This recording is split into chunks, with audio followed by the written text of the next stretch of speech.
What's up, guys? Welcome to Daily Dose of Reddit. Get comfortable, have a seat, crack open an ice-cold hot chocolate, microwave some TV dinners, and eat your favorite parts of each one. Think about how much you miss your ex and how it sucks that she's with someone else now even though you're the one who left her, because you're afraid of being happy. And this is your host, Zach, and today's subreddit is r/StoriesAboutKevin. Alright, this story is called 2 College Kavinas for the Price of 1. I had 2 Kavinas who turned in crappy lab reports all semester. Like, very crappy lab reports. Oddly, they kept messing up in the same way and decided that I just wasn't helping them and wasn't providing any feedback, but never emailed me for help until after they emailed my supervisor to complain. It was weird that they did the exact same things wrong and both did the same method of complaining, but they were in different classes.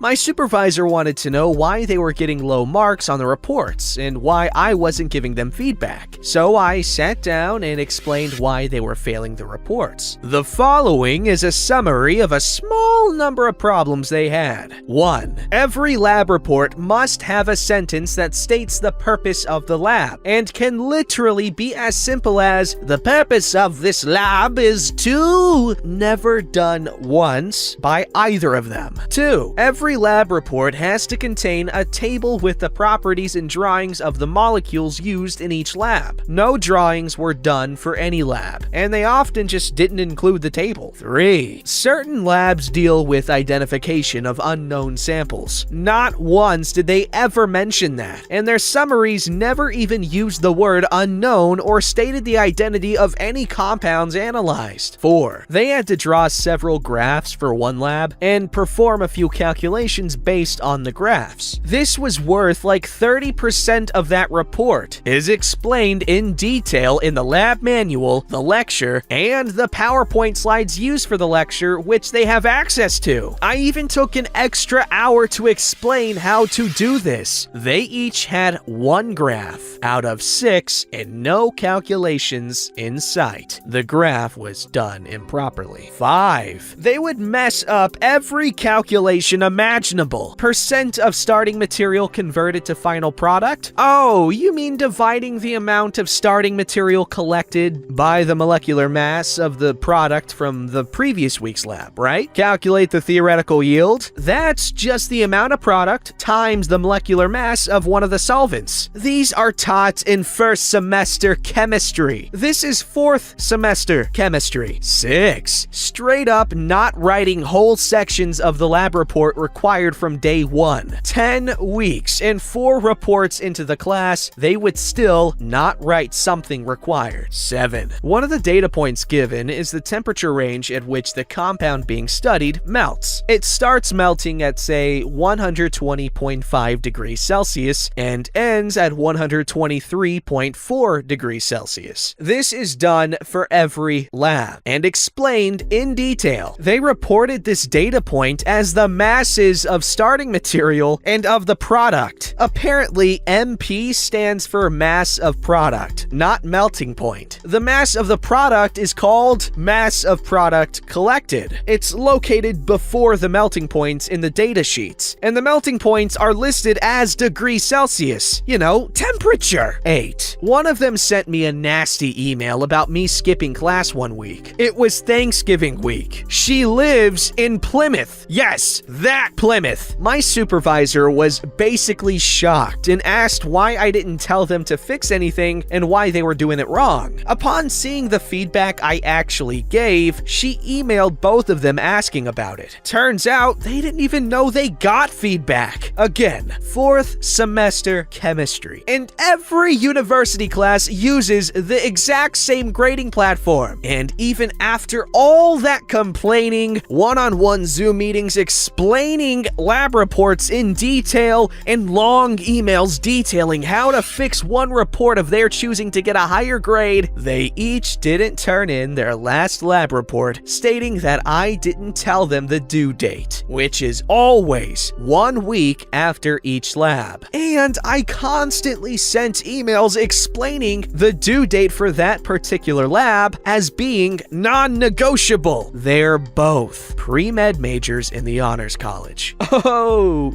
snap. Someone recently discovered partying. I hope they get it together, though. Oh. Sorry, I burped.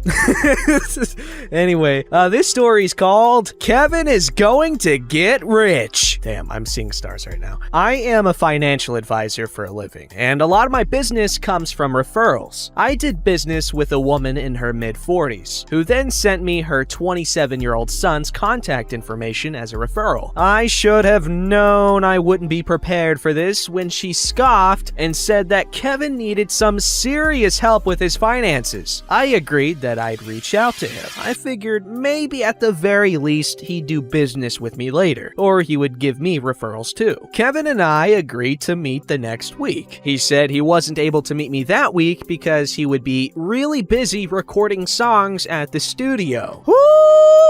Boy, it only got worse from there. When Kevin came into the office, I saw through our glass doors that he looked like he was trying really hard to get the door open. His feet were anchored at the base and was leaning far back with both hands on the handle. There was a sign right in front of him to hit the intercom button to ask for entrance. Okay, that's an easy mistake. I do that all the time. Like, who needs an intercom to enter the building unless it's like an apartment? Oh boy. Did I just like out myself as someone who doesn't go places? If so, I'm glad because that just shows how responsible I am that I was socially distancing since before the pandemic. I took Kevin to the building's cafe to get us both some coffee before we started our meeting. He got excited when he saw my Chase Freedom Unlimited card. He asked how I could hook him up with one because he thought that unlimited meant, well, having unlimited funds.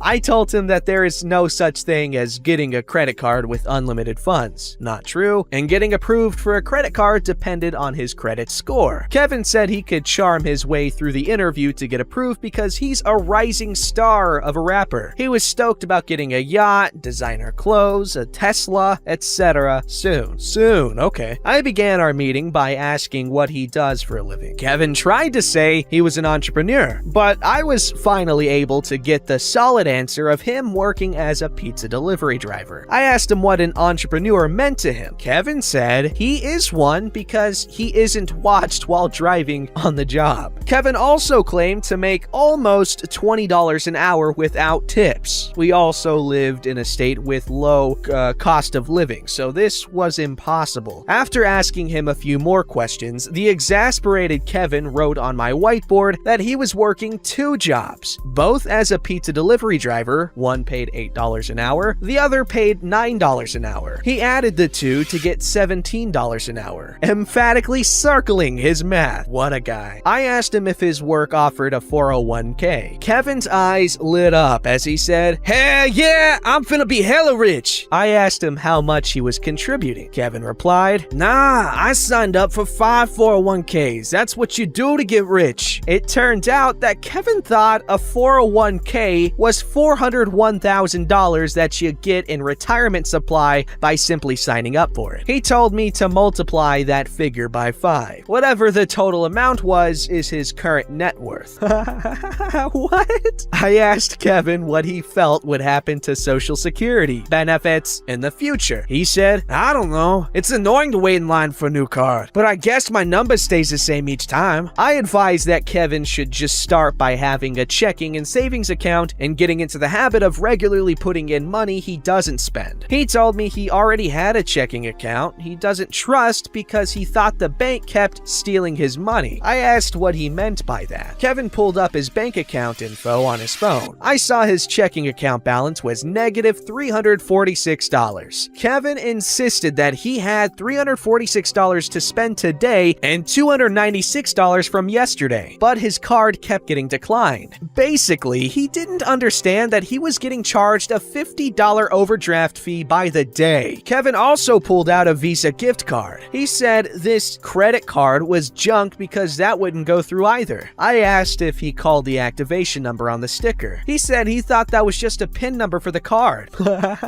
I love this guy. Kevin couldn't understand that his car was in repo status because he couldn't keep up with his $300 a month payments. He said he paid $300 to get his 2019 brand new Chevy Cruze out of the lot. He has it to drive, therefore he owns it, right? To end the meeting, I agreed to listen to a snippet of Kevin's rap songs. It definitely wasn't made in a studio. It sounded like he pulled up some instrumentals of current rap songs, blasted it through his car stereo, and recorded it all through his phone. He said to watch out for his SoundCloud account. It's blowing up. He had a total of 4 followers and 15 to 20 listens per song. Throughout this whole meeting, I could not correct Kevin. Kevin would fight me on every single thing I tried educating him about. I didn't tell Kevin's mother how the meeting went. She did call me recently telling me that he's a lost cause. She hopes he gets it together one day. Hey man, a lot of rappers are pretty bad at music and a lot of things. However, also a lot of bad rappers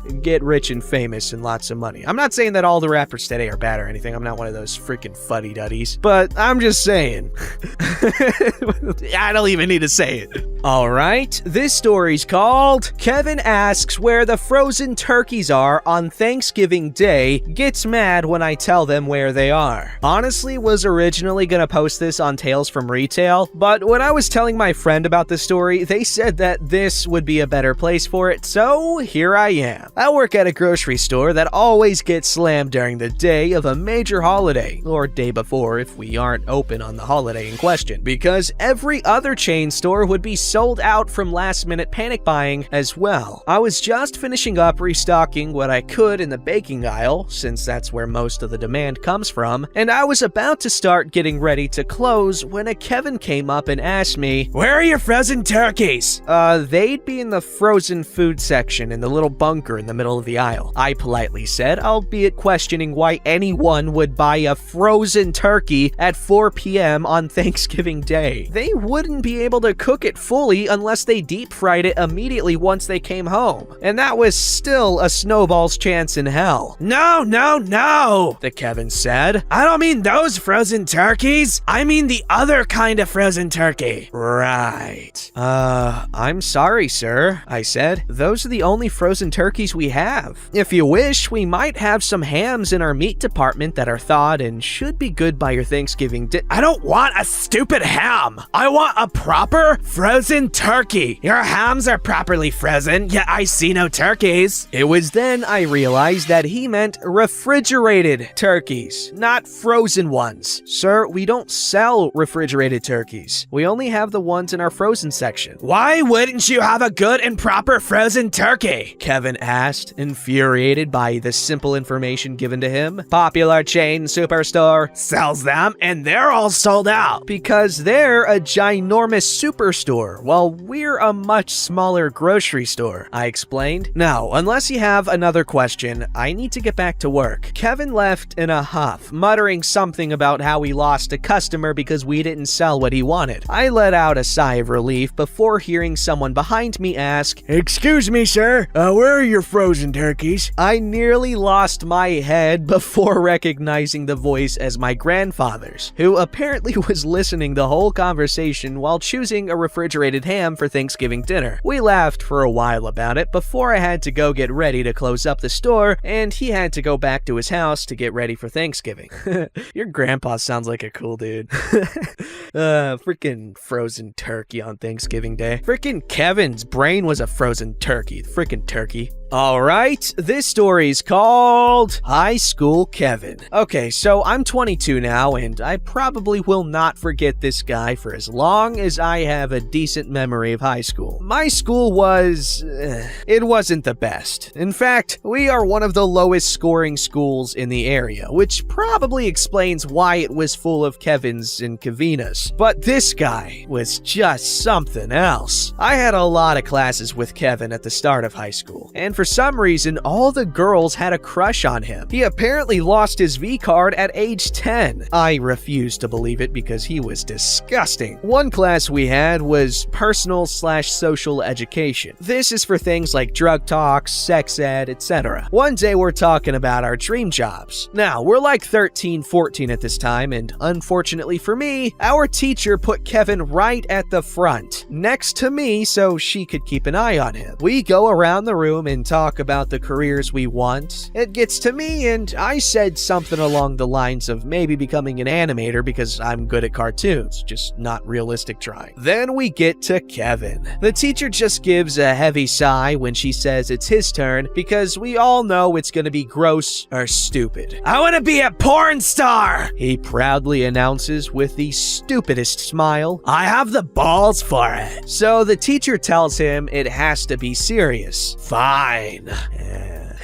Sperm donor! That was the end of that. Same class, same seats. This time we had to get to know our classmates even though we spent 2 to 3 years with each other already. We had to write a small talk about ourselves and our family members. So I mentioned that I'm chronically ill and explain why it sucks, but when I got back to my seat, Kevin moves his chair away. What are you doing? I'm obviously confused here. "I don't want to catch what you have!" I'm dumbfounded. I didn't think anyone could be so stupid. It's not contagious. I was born with it. Don't ask why I tried to explain this because it didn't work. He whined until the teacher finally moved him. He stole a teacher's brand new iPhone from her desk. He got caught because he was the last person to leave registration that morning, and he asked the teacher if he could see the phone. He did this because he wanted to get his girlfriend at the time a better Christmas present because he wanted everyone to think he was rich. That was almost sweet. Almost. Sounds like something I would do.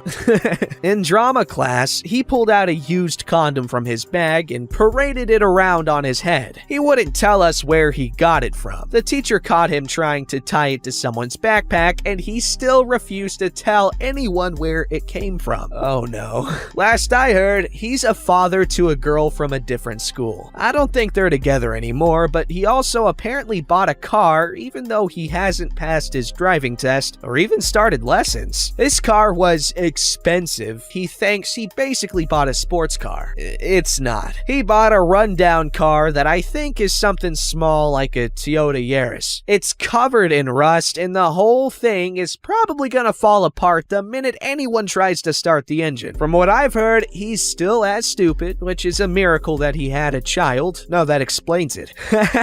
I'm kidding. He still says he's gonna be a porn star, even though he thinks OnlyFans is gross. I really hope I never run into this guy again because I might just end up slamming my head into a desk. Hey, whenever I get frustrated or annoyed or whatever, I too repeatedly bash my head until it transforms into a desk. Alright, this story's called Brief Meeting with a Kevin. So a friend and I were waiting to leave the... I don't know what that is. Let's see. Let's fill in the letters. Wilmort. Okay, so a friend and I were waiting to leave the Wilmort. We got held up by someone blocking the way out, trying to take something without paying. My friend was looking at the poinsettias, so I thought I would take a brief PSA to those waiting. For those with pets that eat plants, you might want to avoid buying poinsettias. They are poisonous. The worker Kevin jumps away from the plants. They have me standing next to these things? Am I gonna die? Me just looking at them. Only if you start snacking on them. That's a cute story. Also, I've never met anyone that would do that, really. Like, make a PSA about things. I don't know, most people are shy. Anyway, all I'm saying is hot. Don't forget to like, subscribe, and hit that bell to never miss an episode.